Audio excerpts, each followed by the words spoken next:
Bienvenidos al 35º Seminario Internacional de Fomento a la Lectura, Lectura y Felicidad, Clubes de Lectura, Salas de Lectura, Libroclub de la Ciudad de México, Librobús, maestros, jóvenes, niños, niñas y toda la comunidad que se encuentra conectada en tiempo real o que lo hará posteriormente, ya que las transmisiones de este seminario se quedarán guardados en este canal. Antes de empezar, les recuerdo que se pueden suscribir al canal de YouTube Vigil México, el que tiene acento y el que tiene la nueva imagen, para que se puedan conectar, suscribir, recibir notificaciones y seguir las transmisiones de este seminario.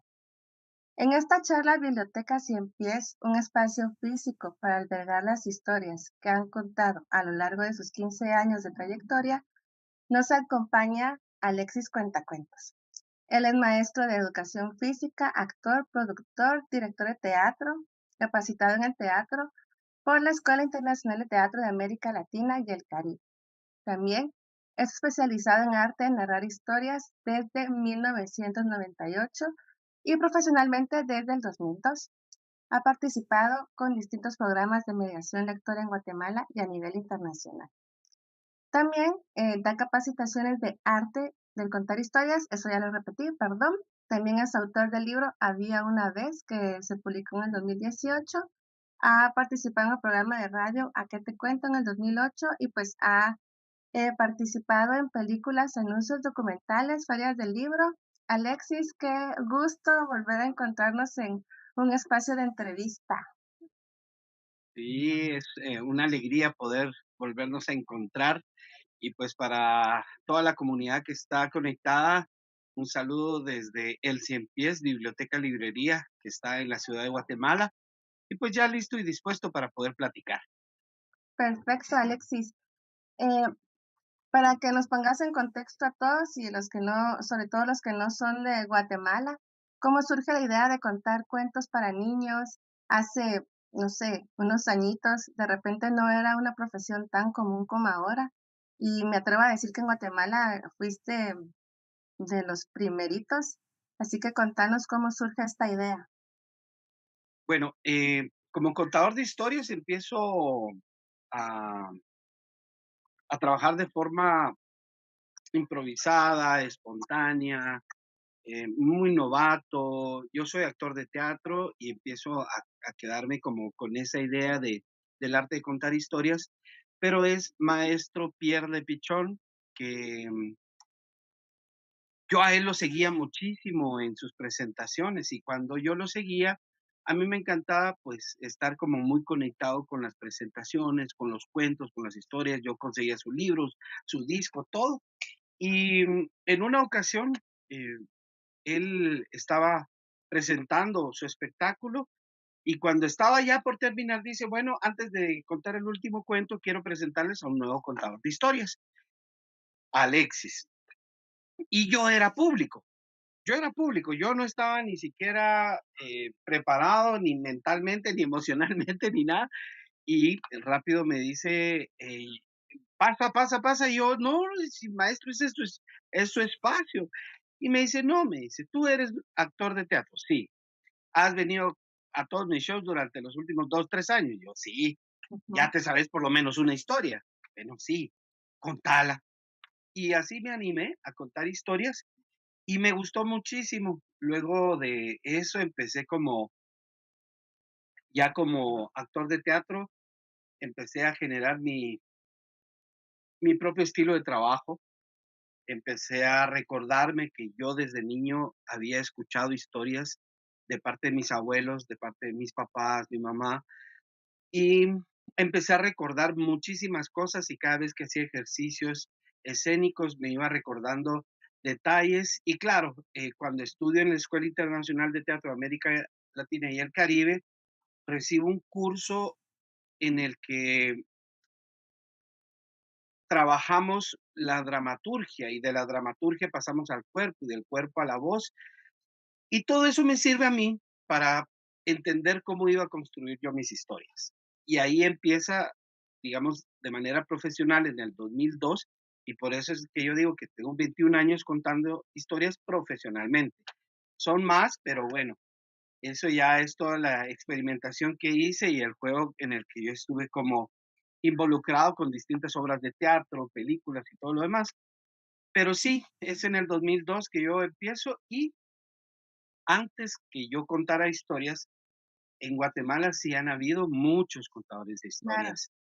Y de hecho hay una asociación que es única en el oriente del país, que es la Asociación de Charaderos, que es una asociación independiente que reúne a mucha gente del oriente del país que cuentan historias, charadas, así le decimos acá, charada, cuento, en otros países le dicen perra, y así, o sea, las perradas son otros contextos en Centroamérica de las contadas de cuentos. ¿te Y referís a los cuentistas de Zacápano sí, o esa exacto. parte? No, sí, sí, me refiero a ellos. Y fíjate que son de Zacapa, Chiquimula, Jutiapa y Jalapa. Es una asociación que Cuenteros. reúne, sí, son cuenteros de esa área. Ajá, Y claro, em, yo empiezo a insistir. Yo el nombre de Alexis Cuentacuentos lo recibo por un niño que me bautiza, si yo no fue creatividad mía. Y yo ujú. siempre lo reconozco, él es un chico que llegaba a mis primeras funciones y siempre estaba ahí, no faltaba, hasta que un día su mamá llegó con el muchacho y me dice: "Ay, mire, es que a él le da mucha pena", le dice, "pero quiere hacerle una pregunta", y yo: "¿Qué pregunta?". Y el niño me dice: "¿Tu nombre es Alexis?". Y yo: "Sí". "¿Y tu apellido es Cuentacuentos?". Y yo sin dudarlo le dije: "Sí". Y desde ese día, como que adopté al personaje Alexis Cuentacuentos. Ya, pero Y lo fuiste empujé. lo fuiste puliendo, ¿no? ¿Manda? Lo fuiste puliendo el personaje. Sí, sí, porque de hecho yo contaba cuentos, sin ningún tipo de atuendo, solo con la ropa que andaba. Ya después empezaron a entrar los elementos teatrales, escénicos, visuales. Ya empecé a trabajar repertorios, ya me empecé a involucrar, empecé a buscar guía y me empecé a dar cuenta que el mundo del contador de historias es impresionante, o sea, es infinito. Como contadores de historias somos la memoria de cada pueblo, de cada comunidad. Nosotros guardamos oralmente la trayectoria de cada pueblo. Si en algún momento las bibliotecas desaparecieran, los libros desaparecieran, son los contadores de cuentos que han ido de palabra en palabra, de voz en voz, compartiendo las historias y digamos que son como los salvaguardas, ¿verdad? De la memoria de la humanidad. Entonces, en otras comunidades se le conoce como el sacerdote, el chamán, el brujo, el que guarda la sabiduría del pueblo. Hay muchísimas formas de asociar al cuentacuentos. Ahora el cuentacuentos como término, digamos, ya escénico, empieza a constituirse a finales de los años 70. Y es el maestro Garzón el que dice que nuestra profesión es de narración oral escénica. Cuando ya salimos, digamos, de la plaza, de la plática y de todo el espacio, digamos, no convencional, ¿verdad? Entonces lo bautizan como narración oral escénica y el cuentacuentos empieza como a constituirse como una profesión más dentro de los teatristas. Pero yo insisto, no es teatro, tampoco es literatura, pero está vinculado a los dos, necesita de los dos. Y son tres herramientas que se unen para poder consolidarse en cualquier espacio, para promover la memoria, las contadas, lo que tenemos aquí en el corazón y en la mente. Claro, de repente por ahí andaba mi confusión, porque bien dices que hay como una fusión o una línea muy delgada que los separa, ¿verdad? Porque los cuenteros, digamos, los de Oriente, yo identifico más a los de Zacapa, no sé por qué, pues tienen una línea que no se parece tampoco a lo que haces, y bien dices que tampoco es teatro al 100% porque no es, ¿verdad? Cuando te vemos en el escenario, que si bien tenés estos elementos escénicos, pues tampoco es teatro al 100%. Entonces son unas líneas muy delgaditas y vamos a hablar un poquito también de la tradición oral, pero espérame porque Hablando siempre de tu personaje, pues ahora se te identifica mucho con el tema de los sombreros, ¿verdad? El famoso sombrero rojo, por supuesto. No sé si tiene algún simbolismo, ¿por qué los sombreros? Mira, yo veía a mi abuelo, al papá de mi mamá, siempre con un sombrero Stetson o con Ujú. sombreros así Ah, sí, a lo Al Capone, a lo italiano, a lo neoyorquino, sí, yo siempre lo miraba así. Él siempre tenía sombreros y a mí me encantaba cómo se veía. Y en el año 89 yo tuve la oportunidad de viajar a Nueva York y estando allá, eh, decidí comprarme mi primer sombrero. Y eso fue como una marca muy personal.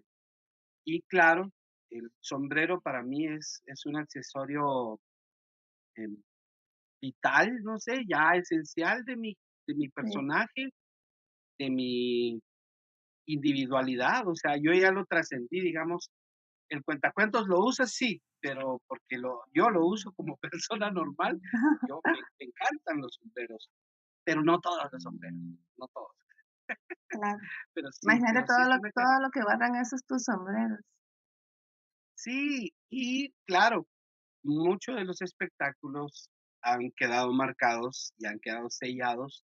La gente me identifica, la gente ve a un sombrerudo ahí y lo primero que piensan será Alexis, porque se me asocia mucho con la figura, con la imagen, el sombrero, el bigote.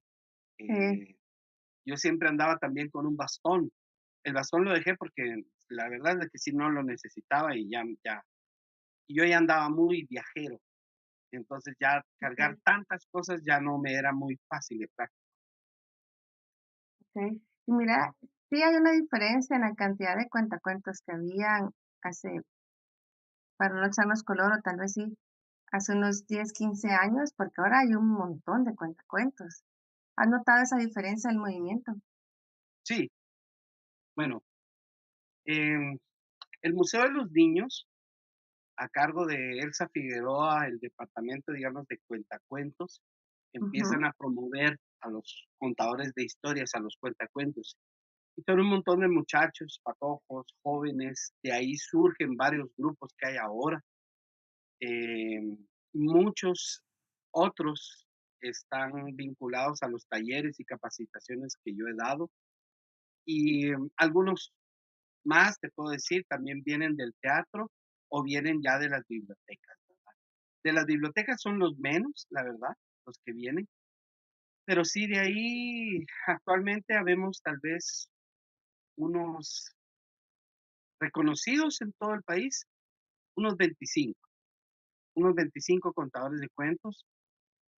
Antes éramos menos, ahora sí, dichosamente somos más, pero eh,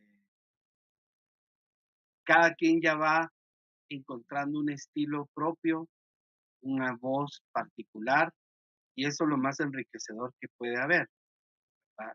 Que en la diferencia nos hacemos uno, porque pues al final de cuentas el arte de contar historias es, tiene muchas generalidades, muchos estilos, y no podemos decir aquel es, no sé, mejor o ya es una cuestión muy subjetiva, ¿verdad? Porque al final es te gusta o no te gusta y en eso ya es un territorio que no podemos meternos. Yo claro, siempre he creído que no hay historia buena ni mala, hay historia, hay cuento, claro, hay cuento. exacto. Ahorita que ya tocaste el tema de contar historias, vamos a hablar de la oralidad, pero antes quiero mandar saludos porque mira de dónde nos están viendo, Alexis. De Chiapas, de San Luis Potosí, Morelos, Querétaro, Tlaxcala, Guerrero, Nayarit, Estado de México, Yucatán, Tabasco, Oaxaca, Puebla, Hidalgo, Veracruz, Aguascalientes. Y también nos salimos de México, que nos están viendo desde Colombia, Perú, Honduras y Paraguay. Qué emoción, qué gusto. ¡Eh! Sí, pues aquí lo que tenemos es, yo creo que una hermandad en estos países y en estos diferentes lugares de México, porque tenemos una tradición oral muy, muy grande. Y tú nos contabas justamente de que uno de los roles de contar historias es justamente rescatar la oralidad. Entonces, ¿cómo es que se te ocurre rescatar? ¿Qué historias rescatás? ¿Cómo las rescatás? ¿Te has dado la tarea de ir a escuchar y buscar abuelos? ¿Cómo ha sido esta experiencia, Alexis? Mira, en principio he rescatado el patrimonio oral familiar, porque digamos que es la base. Yo cuento a La Llorona, pero La Llorona que me contó mi abuela. Y entonces ese pertenece al patrimonio familiar oral.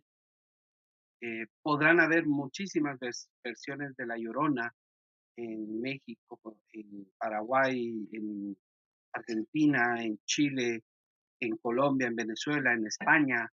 eh, digamos, hay muchas versiones. ¿Por qué? Porque cada quien tiene una interpretación. Entonces, lo que yo busqué es las características generales del personaje para poderlas rescatar y poderlas jugar con ellas, porque a La Llorona yo la cuento muy poco, pero sí la cuento. Y cuando la cuento yo empiezo haciéndole la referencia a la gente a su memoria. A ver, a ver, a ver, yo le digo a la gente, eh, ¿qué personaje cuando se escucha lejos es porque está cerca? Y la gente dice, La Llorona. Finalmente sí, o sea, tenemos eso tan claro en nuestra memoria porque nos lo han contado una y otra vez. Y es que cuando está lejos, está cerca, y cuando está cerca, está lejos. Y Ujú, así es, digamos, entonces yo empiezo con esa asociación.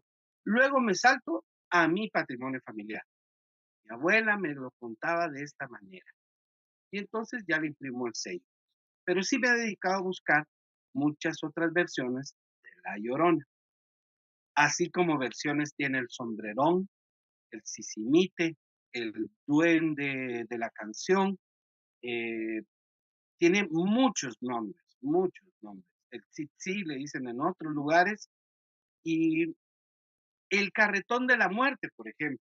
ujú, El Carretón de la Muerte en Ecuador, me reúno con varios contadores de historias y vamos concluyendo un poco de que el Carretón de la Muerte es una historia que prevalece en toda Latinoamérica por la conquista. Se le llama el Carretón de la Muerte, la carreta sin jinetes, la carreta chillona. eh, Tienen muchísimos nombres, pero todos tienen una característica. A las 12 de la noche captura, a las 12 de la noche desaparece, a las 12 de la noche toma vidas. Y es que esa era la hora en la que se cuenta, en la que los abuelos cuentan que era cuando secuestraban a los caciques que dirigían resistencias, a ujú. indígenas que se atrevían a rebelarse y entonces desaparecían. Y así es como la carreta de la muerte trasciende en toda Latinoamérica especialmente. La carreta de la muerte no existe en Estados Unidos, no existe en Europa. Esa tiene una característica muy latinoamericana. Entonces, digamos que uno va investigando, conversando con otros contadores de cuentos, surge como esa posibilidad de hablar de lo mismo y nos vamos dando cuenta de que, esa me la contaron, pero me la contaron con esas características. Y entonces uno empieza a darse cuenta de que sí, viene siendo la misma esencia, la misma columna vertebral de la historia, pero que tiene sus variantes. Y las variantes son determinadas por la locación, eh, el idioma, que aunque todos hablamos español, Sí, eh, varía. hablamos diferente, Ujú. ¿verdad? Sí, pero Alexis, una cosa es el rescate. Ese es un trabajo muy hermoso porque justo el contacto con las personas, diferentes regiones, aunque estamos en hermandad con el idioma y por el continente, pues también tenemos nuestras diferencias. Y el rescate, como te digo, es un tema. Pero el archivo y el registro, porque no sé si haces este ejercicio también de, bueno, me contaron esta historia, la voy a escribir, la voy a guardar y se va a tu biblioteca, o cómo es ese otro proceso? Tengo audios Ujú, donde están todas estas historias que he ido guardando, ya ahorita superarán las 70 horas. Son archivos que yo donde yo voy grabando las historias y lo que me voy recordando de mi infancia, de mi juventud, de lo que me conversan otras personas. Yo voy guardando estas historias y las voy dejando. Algunas ya las transcribo, algunas ujú, ya son parte de mi libro que se llama Había otra vez, ujú, y y digamos que poder dejar ese registro, ya no solamente en audio, es bien importante y es como la tarea que toca ahora, porque, eh, el maestro Celso Lara tiene cientos de horas guardadas y si esas horas no se transcriben, se van a perder, porque son archivos que están en un formato que si se llena de moho, se llena de bichos, eso se destruye por completo y se perdió. Y el maestro Celso Lara, pues, que ya en paz descansa, él sí, se encargaba de recopilar, y no solo de recopilar, sino que de grabar, de guardar y después de plasmar en papel. Pero era un trabajo sí, gigantesco, y ahí están en el Centro de Estudios, Interculturales de la Universidad de San ujú. Carlos.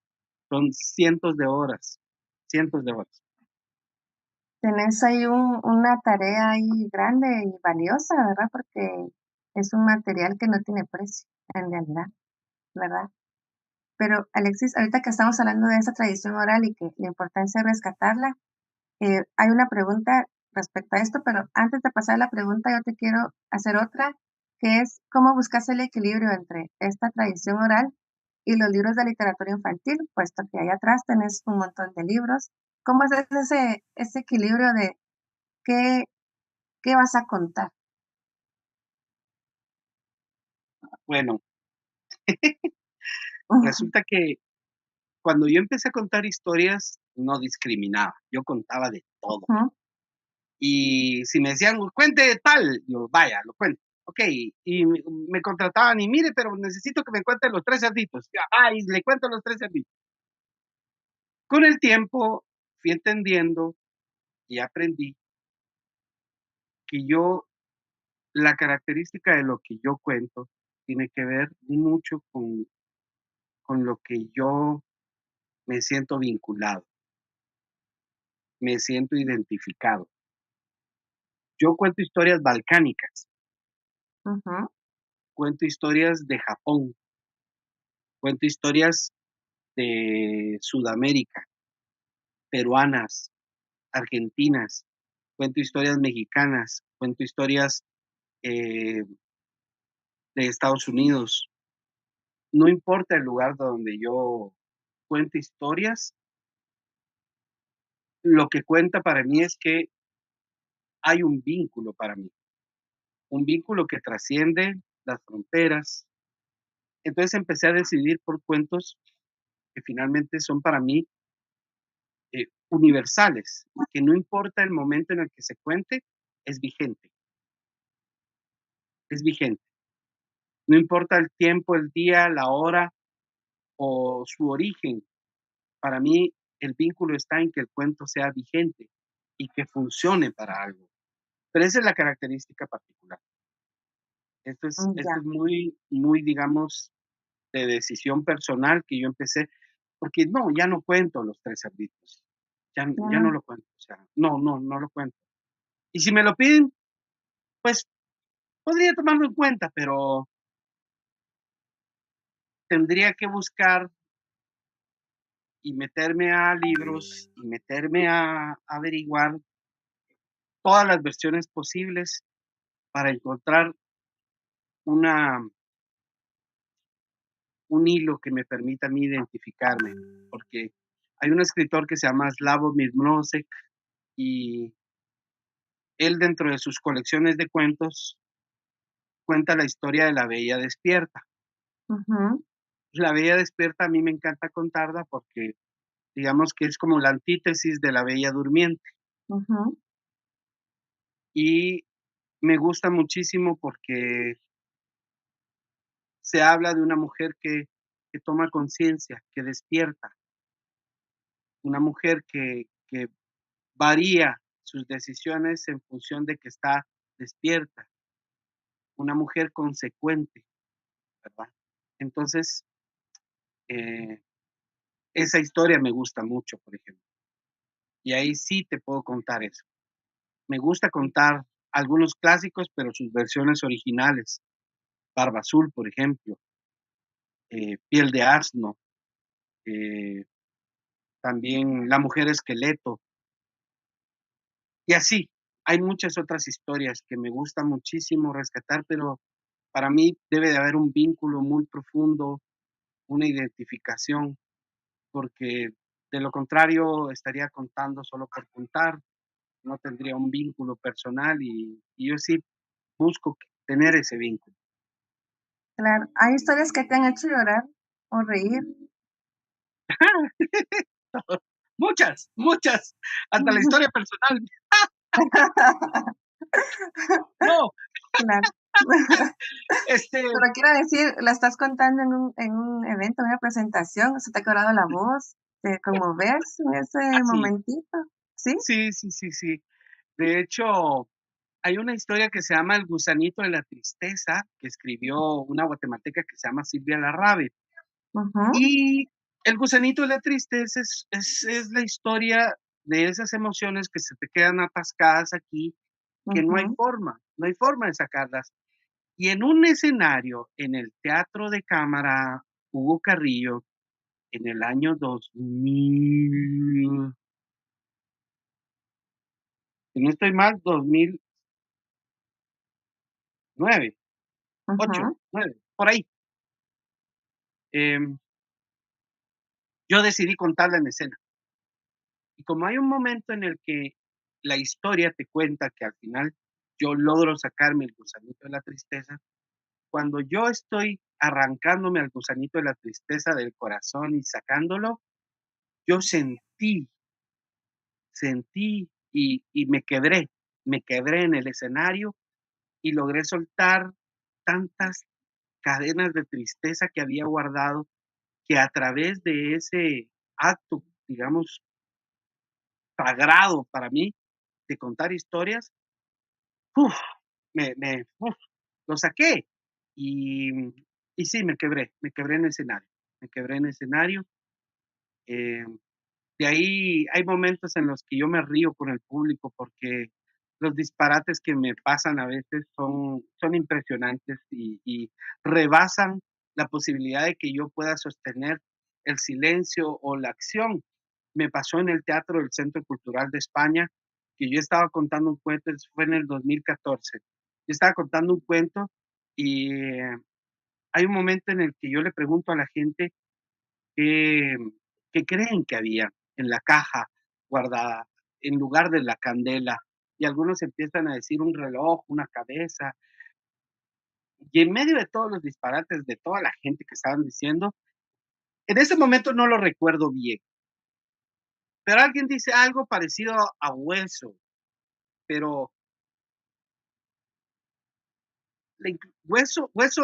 hueso de algo, dijo, no me recuerdo bien. ujú, Tan chistoso el momento que todo el público se empezó a reír por lo que había dicho esta persona. ujú. Yo no pude quedarme callado, y yo me Claro, empecé a reír, y me empecé a reír, y no podía seguir. Yo me estaba riendo y le dije a la gente: "¿Saben qué? Ríanse, riámonos juntos". Yo hasta que logré, digamos, como sacar eso, logré sostener finalmente la historia y logré continuar. Me ha pasado, me ha pasado de bueno, todo. pero buena señal porque hay buena conexión con el público, ¿verdad?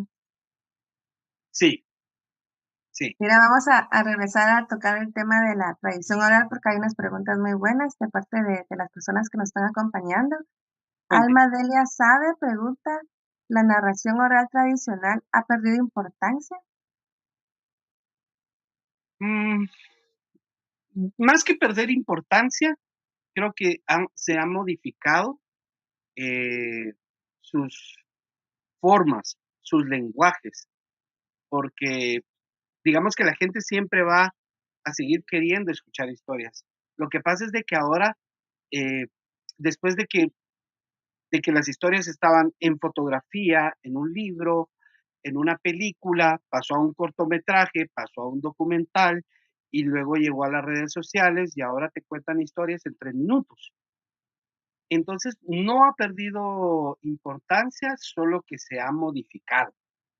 La época nos exige y nos demanda, eh, que todo sea tan corto, tan rápido. Yo me concentro en hacer, em, contadas de cuentos, con el tiempo que se necesita para contar una historia y desarrollarla bien. Pero en las redes sociales, esta misma historia que en escena, con público, yo cuento y que tarda 20 minutos a 25 minutos, en escena, en las redes sociales, la la corto y la cuento en 3 minutos, sin que pierda esencia, pero eso ha sido un trabajo de experimentar, encontrarle la ruta hasta que el cuento logra quedarse con su esencia y en 3 minutos. Claro, esto no lo voy a contar en 3 minutos en un escenario con 50, 100, 200 personas que están esperando escuchar esa conexión. Entonces, la tradición oral posiblemente no ha perdido importancia, solo que se ha modificado y los recursos, porque es delicioso escuchar a una abuela. Sí, Es encantador escuchar a un abuelo que está compartiéndote sus andanzas de cuando andaba en el tren o de cuando, o no sé, lo que le haya pasado, lo que le haya pasado. Eso es delicioso. Entonces no ha perdido importancia, solo se ha modificado. Se ha okey, modificado y los intereses han cambiado también. claro. De repente hay que adaptarse, ¿verdad?, a la tecnología. Y vamos a hablar también un poquito de eso. Yo asumo que esta pregunta viene de un club de lectura, porque está el nombre Ciudad Fantasía, que me encanta. Dice, ¿qué autores considera usted? Qué raro tratarte de usted, pero ¿qué autores considera usted que provienen de la oralidad y que pudiera recomendarnos? Clarisa Pincola Estés. Clarisa Pincola Estés, ella escribe un libro que se llama Mujeres que corren con los lobos. Ajá, Ella recorre su infancia, su vida, a través de las historias que le contaban sus ancestros, sus abuelos. Como escritora, ella es fantástica. Y si quieren revisar las historias que ella cuenta las versiones que le contaron a ella, sus abuelos, sus conexiones ancestrales, es muy válido. Otro podría ser Nicolás Buenaventura. Nicolás Buenaventura, él recupera la tradición oral y la transcribe y la ha llevado a creo que hay varias editoriales latinoamericanas que han publicado sus libros. Él es colombiano francófono y es muy importante. Otro que podría trascender, que a mí me encanta, es los clásicos como Gabriel García Márquez, que él tiene un libro que se llama Ojos de Perro Azul.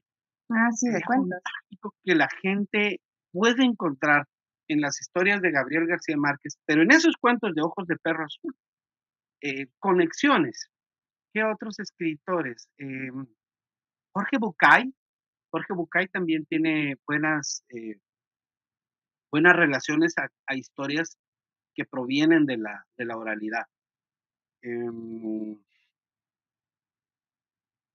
Se me escapan ahorita algunos nombres, porque me empezaron a hacer la pregunta y yo, ¡ah! Claro, Se me todo el vinieron como archivo. 50 nombres, pero Sí. se me van quedando como 3. ¡Ah! Eduardo Galeano, Ah,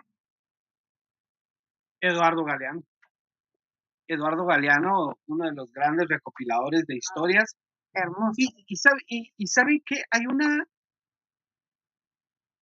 capacidad de ternura en sus escritos, cuando te empiezas a meter, claro, hay mucha revelación de historias que uno dice: "Qué horror". O sea, esa es nuestra realidad latinoamericana, sí, pero hay algunas que recupera, como por ejemplo, El mar de fueguitos, muchas historias de Eduardo Galeano, o El primer hombre y la primera mujer, eh, digamos, él recupera muchísimas historias, desde la ternura, desde la palabra, desde eso que nos nos hace humanos, ¿verdad?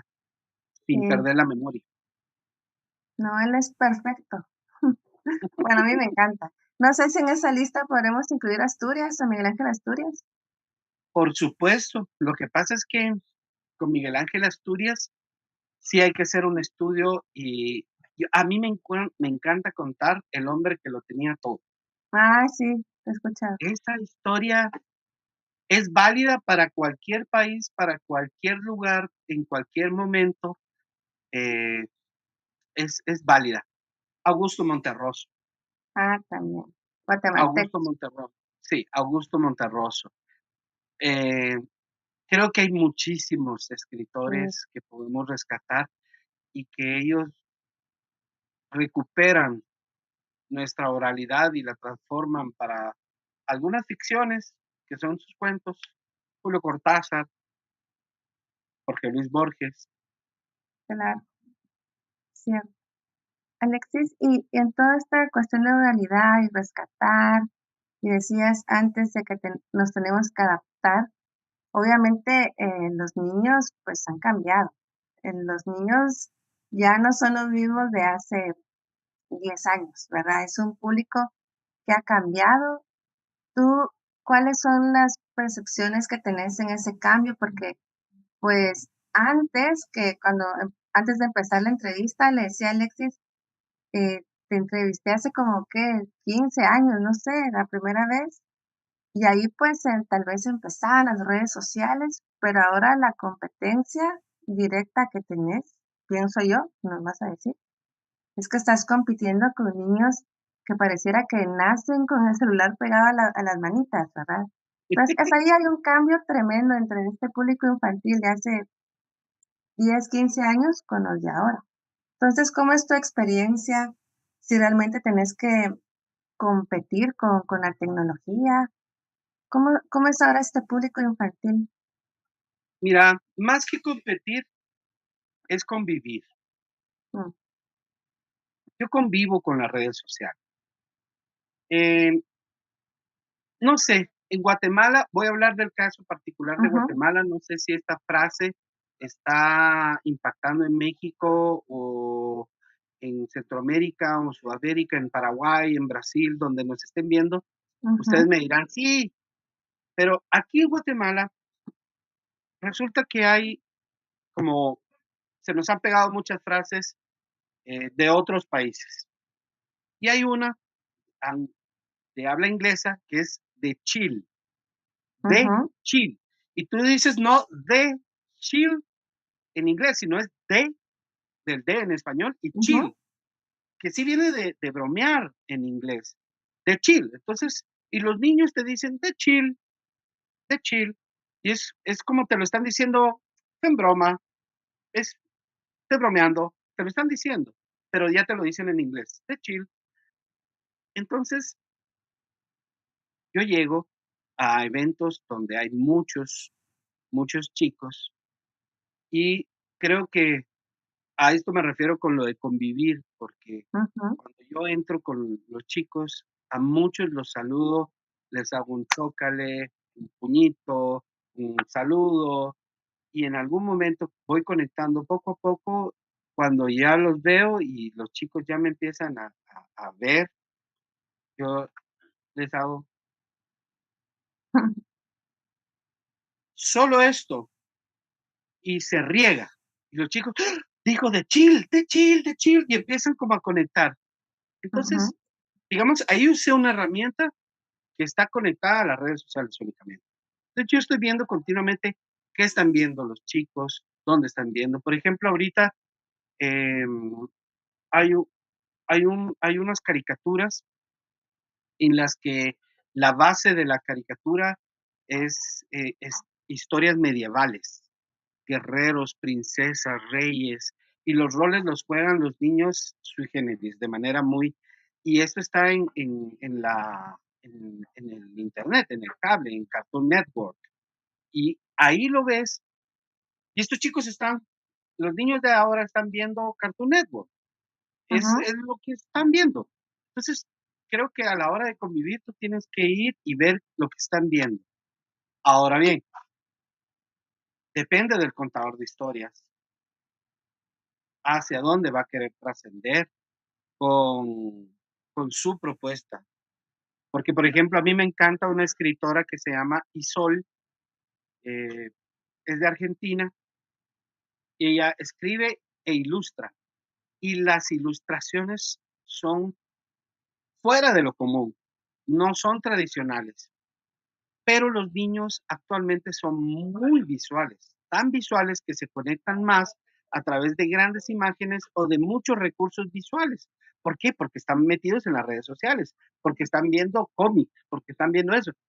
Entonces, creo que un recurso que a mí me ha permitido conectar con los chicos es conectarme muchísimo a la novela gráfica, al cómic, Mm, a lo que están leyendo los libros en los libros los chicos. O sea, si les gusta Isol, Oliver Jeffers, por ejemplo, ¿verdad? Con historias tan visuales en sus libros álbum y con historias tan bien construidas. Anthony Brown también, por ejemplo, con el de las quitapenas. El de las mm, quitapenas, que es el de un chico, ¿verdad? Entonces, hay que convivir, creo yo. Hay que convivir, hay que ver lo que están viendo. Eh, Creo que hay que estar muy conectado a las redes sociales porque si no, te ganan la jugada. Y los chicos te va más rápido que uno. Ellos están actualizados. Si tú no estás conectado y estás informado de lo que los chicos están viendo, pasas ya a ser un viejo. O sea, que ya no sabe. Así, Claro, qué aburrido. O sea, ¿por qué? Porque no estás conectado. Para sí, ellos, eso es, digamos, estar actualizado y estar conectado es importante. Entonces creo que el contador de historias también debe, no de comprometerse a eso, pero sí de por lo menos saber convivir con que las redes sociales es algo que ya no podemos cambiar. claro. Y bueno, yo creo que el público infantil para mí es un público que impone porque no tienen filtros, son sinceros y si no les gusta te lo dicen y si les gusta también te lo dicen. ¿Cómo te enfrentas tú a este público difícil? Que es muy valioso, pero a mí honestamente me impone. Mira, a mí me ha pasado que empiezan los niños en una función, después de que contás 2 o 3 cuentos, hay Ujú, algunos que siguen prendidos y otra, otra, ujú. otra, y hay como 5 o 6 que dicen: "No, ya no, que se vaya". Y eso es normal, pero, ¿qué haces? ¿Honras a los que te dicen no o honras a los que te dicen sí?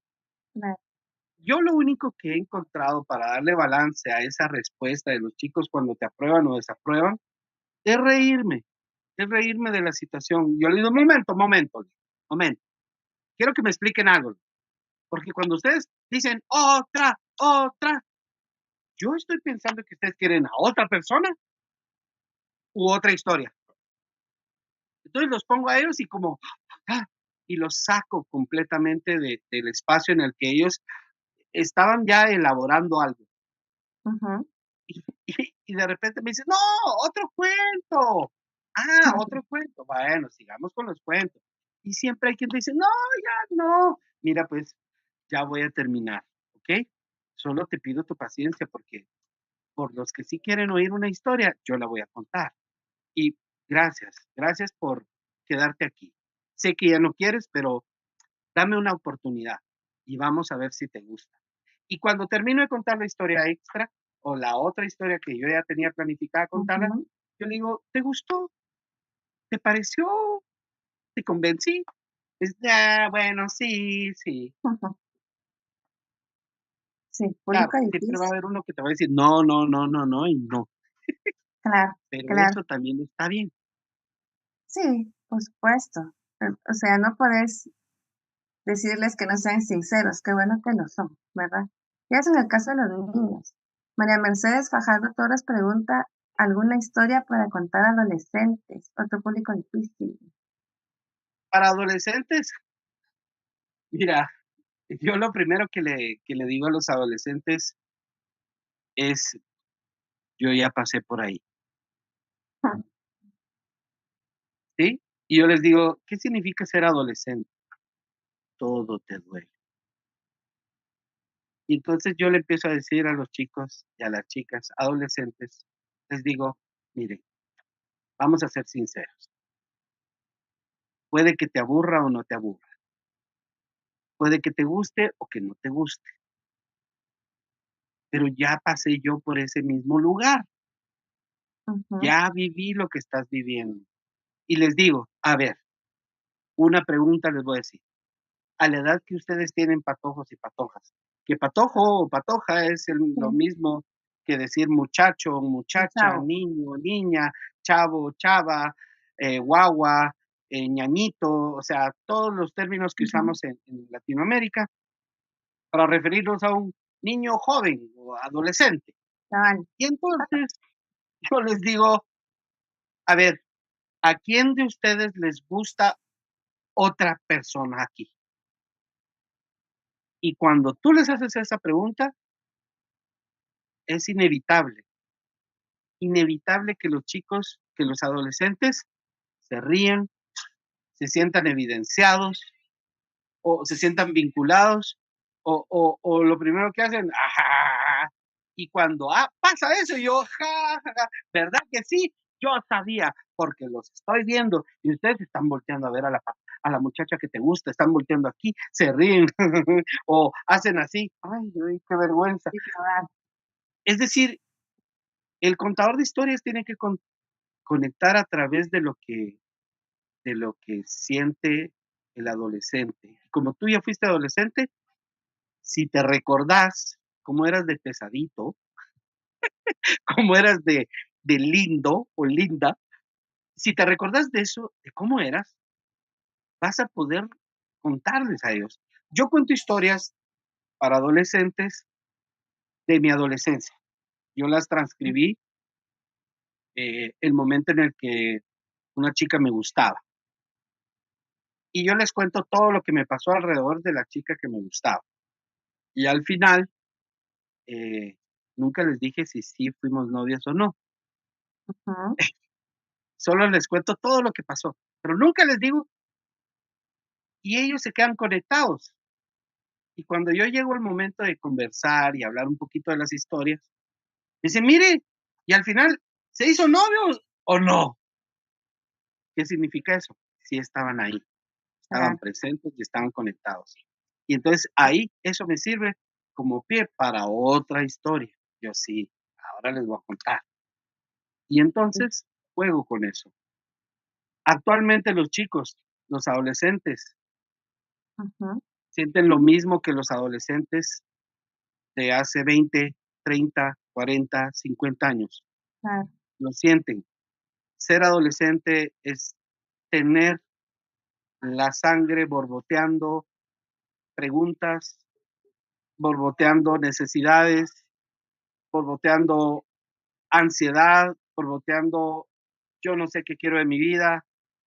eh, y le pasaba a los adolescentes de los años 50, 60, 70, 80, 90, Claro, 2000, 2010, 2020, les está pasando. Entonces lo que sienten los adolescentes es vigente. Lo único es de que ha cambiado. Antes lo hacían a través de cartas, telegramas, ahora lo hacen a través del WhatsApp, del Facebook. claro. ¿Y tenés algún un libro que te guste, que tú digas, este para adolescentes no hay pierde? ¿Algún título de algún autor en especial? Eh, eh, sí, A mí me pues, encanta cuando uno voltea a ver la biblioteca, ¿verdad? sí, les voy a enseñar, espérenme, espérenme. Va, sí. Luego vamos a hablar de la biblioteca que tiene, Alexis, que es una cosa hermosa porque está en medio de un lugar, de un espacio bastante especial. Em, hay historias. Las novelas de aventura me gustan muchísimo. Cruzada en Jeans, de Thea Beckman y también Julio Verne. Julio Ah, Verne es vigente para los adolescentes, para los muchachos. Julio Verne es muy vigente. Diga lo que mm, diga, o sea, te va a sorprender que él eh, marcó, marcó la evolución de la literatura, de la ciencia ficción, desde, lo, desde su propuesta, y sigue siendo vigente, y a la gente le sigue gustando. Julio Verne es uno de los que a mí más me gusta también. Recomendado Sí, para jóvenes, mucho. sí, la verdad es que sí. Mira, esta pregunta se me hace muy interesante. Es de Rodrigo Aquino y él pregunta si conoces algún narrador con lenguaje de señas Sí, en Guatemala. sí. En Guatemala está,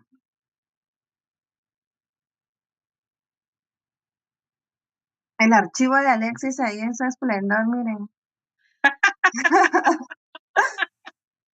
ahorita fue bajando archivos, porque Ajá, todavía uso carpetas. Fíjate que, eh, ay, en este momento se me olvidó el nombre de la chica, pero ella es la directora de una fundación que trabaja con niños sordociegos, Fundal. Fundal, Fundal. Sí, trabaja con niños sordos, ciegos y sordomudos. Y tienen, han construido historias y la directora, ella y yo hemos trabajado juntos contando cuentos. Yo cuento la historia y ella va con su lenguaje de señas a la par. Y estamos los dos contando. Y esas mismas historias ella ya las cuenta también en formato de lenguaje de señas. Yo actualmente estoy empezando a capacitarme también para el lenguaje de señas, porque Ay, creo que es importante que podamos trascender las fronteras de la palabra escrita a la palabra eh, visual en las claro. manos, en este recurso, ¿verdad? En lenguaje de señas. Sí, mira, ya mencionaste otras autoras, pero por aquí Leo Santiago pregunta si recomendás o poder mencionar otro cuento que hayas narrado tú, pero que sea de autora. La mujer esqueleto de Clarisa Pincola Estés. Ujú, Eh,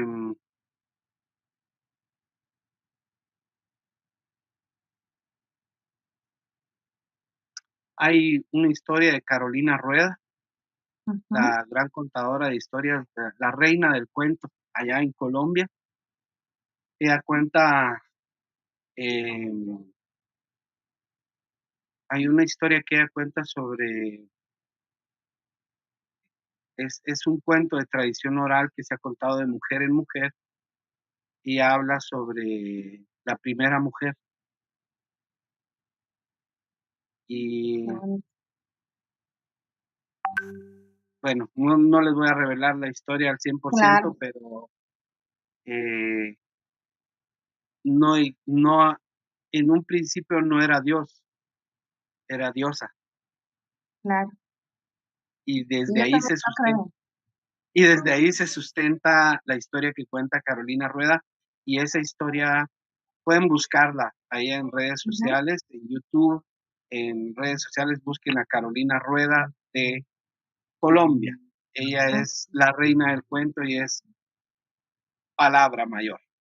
No, vamos a buscar. Gracias, Alexis. Mira, aquí tenemos a una maestra que creo que está en crisis, es Maribel García Rojas, y ella dice: "Trabajo con adolescentes y por experiencia, eh, sé que te escuchan, pero a veces no tienen referentes que les haga comprender lo que se está contando". Ella pregunta: "¿Cómo te puedes formar como cuentacuentos?". Ok, creo que para formarte como cuenta, ¿en dónde está? ¿En Guatemala o en, No, no dice el país. no dice? Ah, bueno, No, mira, en México existen las salas de lectura y el Fondo de Cultura Económica tiene capacitaciones continuas, constantes. Si estamos hablando de Colombia, en la ciudad de Medellín, hay una escuela de narración oral.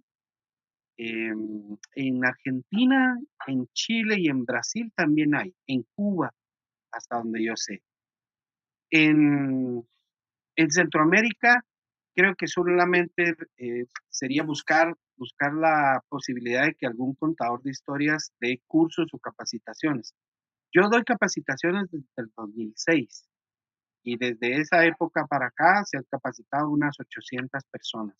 De Ah, las 800 podemos decir que tal vez estén contando cuentos actualmente unos 10.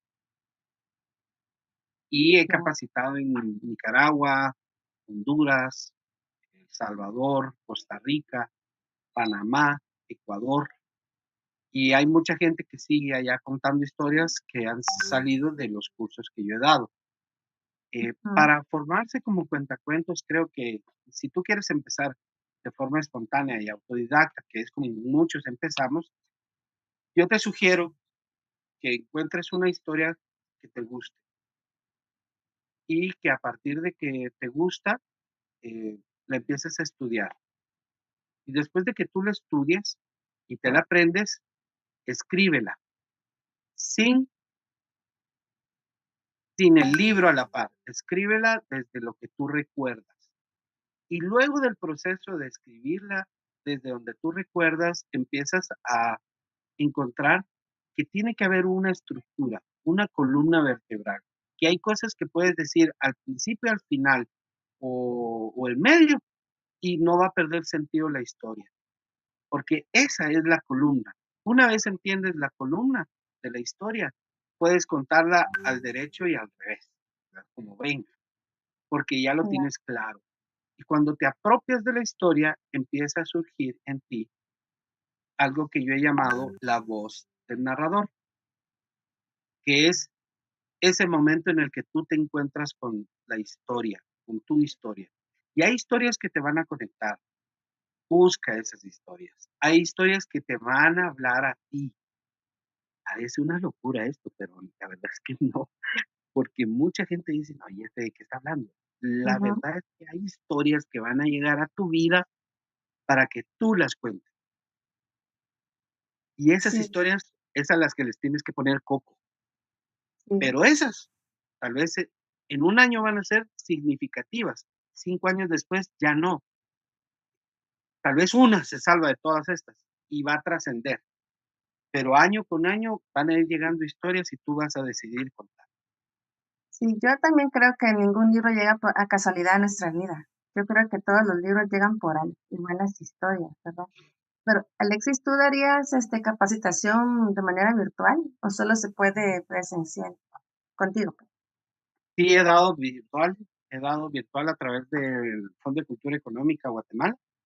Ujú, Y sí podríamos eh, construir un espacio de formación virtual, ya sea de aquí a Nicaragua, Costa Rica o en donde estén. Ya hay formas de cómo poder claro. encontrarnos, ¿verdad? Pues ahí dejamos la inquietud, ¿verdad? Voy a hacer un paréntesis, Alexis, porque te quiero preparar para el final. Aquí, mira, dice Celina Fernanda Sandoval, no, espérate, primero voy a leer el de Matilde Pacheco. Dice, Alexis, yo soy tu fan. Y ahora sí, esto es para que te prepares para el final. Dice Celina Fernanda Sandoval, queremos que nos cuente un cuento, para que vayas ahí pensando y no te voy a provocar un cortocircuito en el archivo. No, si Para ya lo tengo listo, ya lo tengo listo. Ah, perfecto. Cierro paréntesis. Vamos a ir con las preguntas. Em, Me parece el usuario Silvia RR y dice que si nos puedes recomendar algo de literatura ancestral. Otra vez el archivo de Alex. Hay un libro,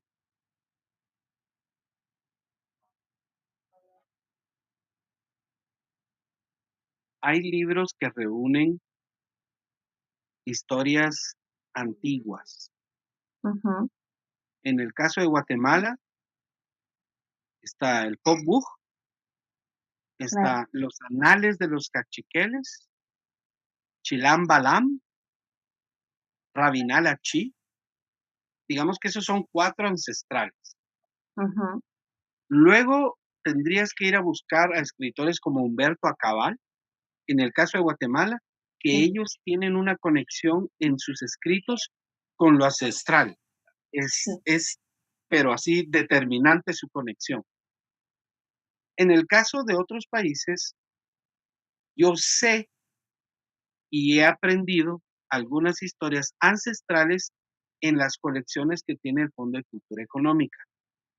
Obviamente, hay que meterse, hay que estudiar, hay que buscarlas, y creo yo que hay, hay un libro que habla de las historias de Sabina.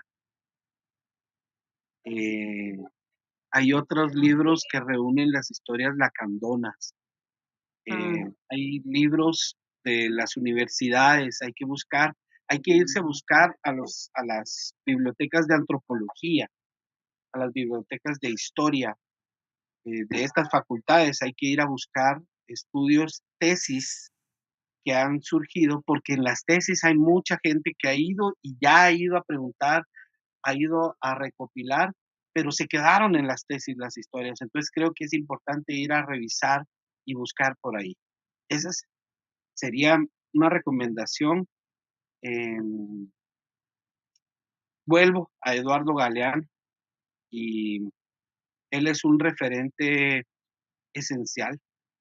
En el caso de sí. Guatemala sería don Severo Martínez, eh, Eduardo Galeano también a nivel latinoamericano y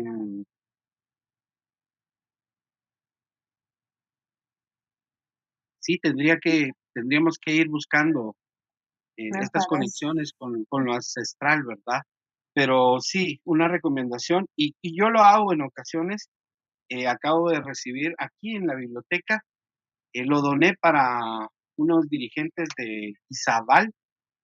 Llegó un libro que es una monografía del departamento de Izabal, y ahí habían historias de los primeros piratas que llegaron a las orillas de el océano Atlántico, conectadas a Guatemala, y las batallas que se dieron, los nombres de los piratas y todo eso. Eso yo lo recuperé y lo recopilé y lo estoy trabajando para una historia de piratas. Ya tengo una, vamos trabajando por dos o tres más. Ay, me encantan los piratas, sobre todo las piratas. Mira, aquí asumo también que es un club de lectura que dice Libracleta de Tabasco, asumo, que preguntan si puedes dar el nombre de algunas cuentacuentos mujeres de América Latina y México. A Lidia Zaragoza de México, Carolina Rueda, eh, Almina Piña, eh, ella es de Venezuela. Ah, no, ella es de México. Eh, Ahorita que me tendría que tener ahí mi teléfono porque ahí Sí, tengo todos es que los de el archivo, Janet lo que está Palkowski. haciendo. Ella está presentando en la FILIG, así que Ujú, no se la pierdan. Si ustedes están allá, no se la pierdan. ok, También está Claudia Curiel en Perú. Está Mariela Cabrejos de Perú. también. Dina Feldman de Brasil. Virginia Turano de Argentina. em, en Colombia también aparte está. Bueno, ahorita traté de recordarme de algunas Sí, compañeras, sí. pero sí es importante, hay redes muy fuertes. Las Lobas, las Lobas, un festival que se llama Las Lobas, se acaba de celebrar en Honduras, ahorita en noviembre, y reúne a solo contadoras de cuentos. Qué hermoso. Dirige Elena Vindel. Elena Vindel Ujú. recibió mi curso y ella se hizo contadora de historias, y a partir de eso ha seguido construyendo su movida alrededor de la recuperación de la palabra desde la mujer y lo que tiene que decir la mujer. Entonces, Las Lobas se llama. Marilinda Guerrero, aquí en Guatemala. Ah, sí, en Guatemala, eh, sí. sí, Mariela Estrada, Karen Ferca, Delmi, eh, Lénica Marroquín, Elsa Figueroa. Y Hay siguen varias, sí, apareciendo, sí, muchísimas, muchísimas. sí. Y Alexis, eh, bueno, la carrera de cuentacuentos, ya nos contaste todo esto maravilloso que haces con el rescate y tener esa personalidad para narrar y contar cuentos, pero ¿cómo surge la idea de la biblioteca? Porque también está un espacio, a mí me parece hermoso el espacio donde está la biblioteca y me estabas contando que ahí están tus libros.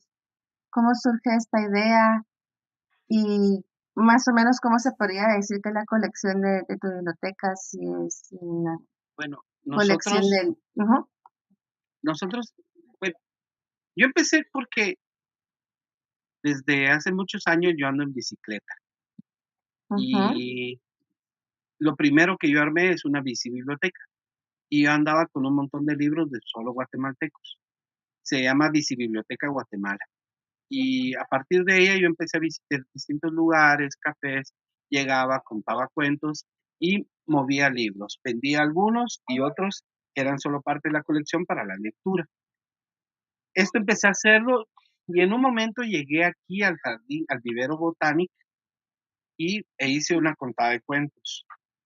Esto fue recién reabiertas las puertas después de la pandemia.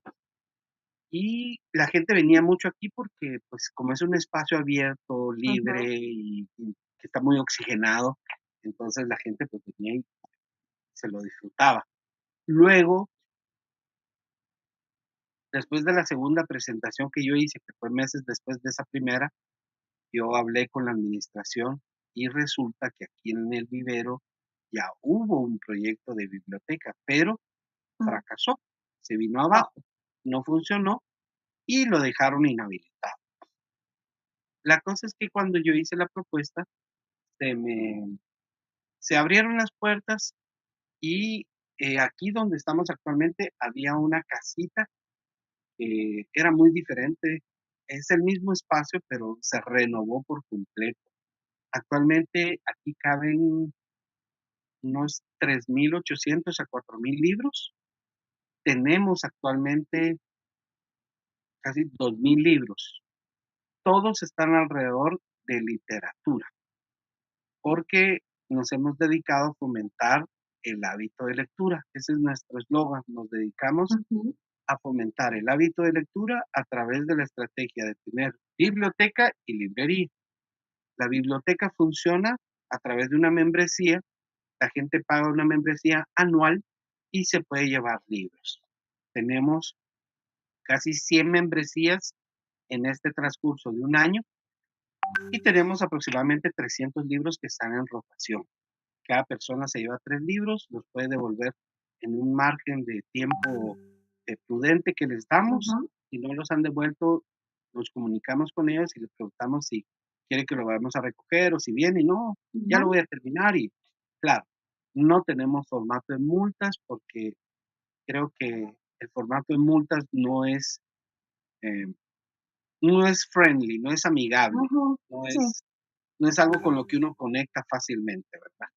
Entonces, nosotros creemos mucho en que la gente que viene aquí va a respetar, nuestra dinámica, y nuestra dinámica es el objeto libro. Tenemos eventos aquí como presentaciones de libros, tenemos cuentacuentos, no tenemos todos los meses a cada rato, pero sí hemos tenido ya varios eventos. Tenemos en mente poder ejecutar 2 proyectos que quedan pendientes para que podamos tener habilitados, que es el de la biblioteca humana, que es el de invitar personas para que la gente pueda venir ah, y escucharlos, preguntarles alrededor de su vida y esto, pero no solo desde la experiencia de la biblioteca humana de alguien importante, sino alguien común, normal, corriente, ujú, pero que esté sí, pues, dispuesto a hablar. Eso, ya, y la otra es la fiesta silenciosa, que son las fiestas de lectura, ¿verdad? Las sí, fiestas en pues, las que nos reunimos un montón a leer y a pasarla bien después y platicar de lo que estamos leyendo. ya le El Cien les Pies ujú, se llama nuestro proyecto, El Cien Pies, biblioteca, sí, librería. ¿Y por qué el Cien Pies? El Cien Pies es el cuento, el primer cuento que yo escribí. y que es uno de los más icónicos de mi trabajo. Ujú, sí, Y el cien pies en un jardín, en un vivero, tiene la función de comerse plagas, ujú, tiene la función de mantener el equilibrio de un jardín, comiéndose plagas, otros insectos y algunos otros animalitos. Entonces, vemos que el nombre también iba adecuado al lugar y al espacio. Este, vamos a ver, les voy a dar una medio vista.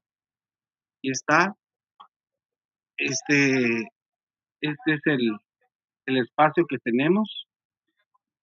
Es pequeño, pero está nutrido con literatura infantil, juvenil y para adultos. Tenemos es, teatro, poesía, cuento, novela, em, y bueno, es un sueño hecho realidad. sí, qué bonito. Sí, realmente es un espacio muy acogedor. Pues ya que mencionaste el tema del cuento, y tenemos todavía unos minutitos, pero para que las personas disfruten escuchándote, contanos un cuento. Dos, Va. Hacía tiempo. Yo te aviso. el primero, Va. el primero es un poema que yo escribí a, a finales del siglo XX y a principios del siglo XXI lo convertí en un cuento y dice así: yo quería ser un árbol gigantesco que llegara hasta el cielo, pero resulta que soy un pequeño bejuco. Yo quería ser una montaña, ¿qué una montaña? Una cordillera que atravesara el continente, pero resulta que yo solo soy una colina. Yo quería ser un incendio que arrasara y quemara todo a su paso, pero yo soy una pequeñita brasa ardiendo. Yo quería ser un océano, no, un maremoto, sí, que ahogara todo a su paso, pero solo soy un charco de lluvia. Yo quería ser adulto y resulta que soy niño. Yo quería ser futuro y mi pasado me atrapó y me puso en el presente. A pesar de todo lo que yo he querido ser, resulta que yo soy aquel pequeño bejuco que está metido en la colina, colina en donde hay un incendio que quema el bejuco, incendio que es apagado por el charco de lluvia, por cierto, en el que yo juego a que atravieso los 7 mares en mi barquito de papel. Ay, qué bonito. Bravo. Y para terminar, el Ujú. cien pies. Esta es la historia de un cien pies que subió el camino 100 veces, bajó el camino 100 veces, se metió a un jardín 100 veces. 100 veces, exacto, vio una flor 100 100 veces y veces. agarró la flor 100 veces y arrancó la flor 100 veces. Bueno, así es el cuento. Se llevó la flor 100 veces y se metió a otro jardín 100 veces y vio a una 100 pies 100 veces y le dio la flor 100 veces y ella la agarró 100 veces. y la olió 100 veces. y al 100 pies un beso le dio 100 veces. Y el 100 pies se emocionó 100 veces. Y corriendo salió 100 veces. 100. Y el camino agarró 100 veces. Y una piedra no dio 100 veces. Y se tropezó 100 veces. Y se tropezó 100 veces. Y se tropezó 100 veces. Y se tropezó 100 veces. Y se tropezó 100 veces. Por eso, amigos y amigas, en el camino de esta vida, si te tropiezas, te puedes levantar. 100 veces. Si cometes un error, lo puedes corregir y hacer mejor, 100 veces. porque así hacemos una mejor comunidad. Ay, Alexis. Sí, ese es un clásico, ¿verdad? Clásico de Exacto. Alexis. Qué buena memoria, Alexis. ¿Qué pasa si a uno la mitad del cuento se le olvida? ¡Manda! Qué buena memoria, te digo, pero ¿qué pasa si a mitad del cuento se te olvida? Nadie se da cuenta, Ah, okey. porque Está bien, esa es una habilidad, eh, del contador.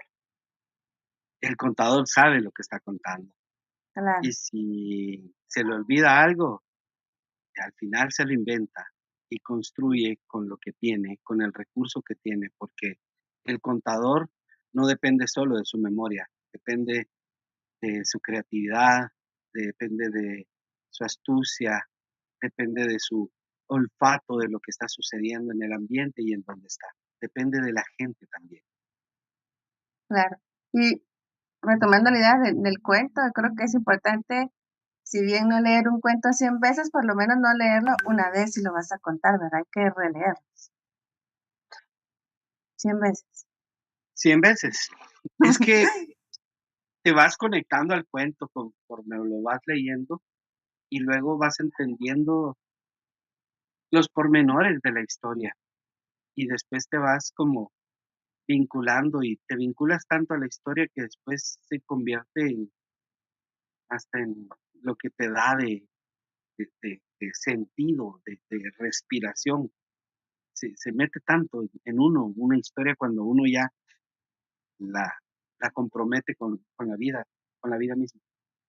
Claro. Aquí el Lego Santiago dice: "Bravo", 100 veces. Y en efecto, 100 veces. Sí, sí, Alexis, pues ya se nos va terminando el tiempo, nos vamos despidiendo, pero los quiero también invitar para que sigan conectados y que disfruten la siguiente charla que se llama Oralidad y Oratura, que va como muy de la mano, a cargo de Gabriel Hernández de México. Y también les quiero mandar un saludo muy especial a los diferentes integrantes de los clubes de lectura del Fondo de Cultura Económica.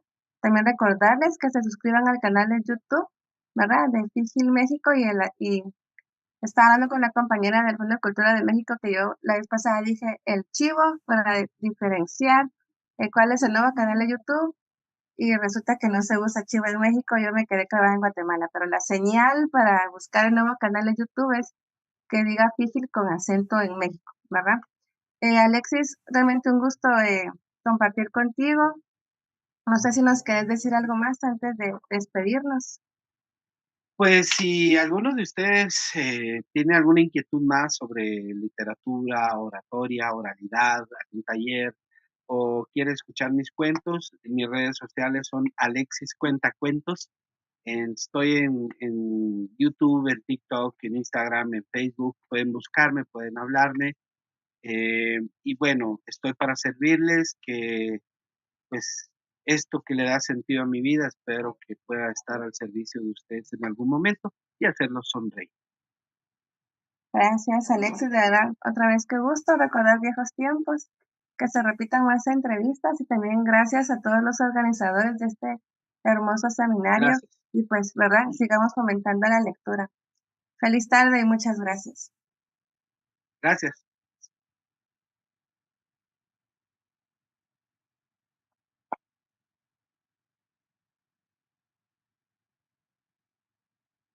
No sé si ya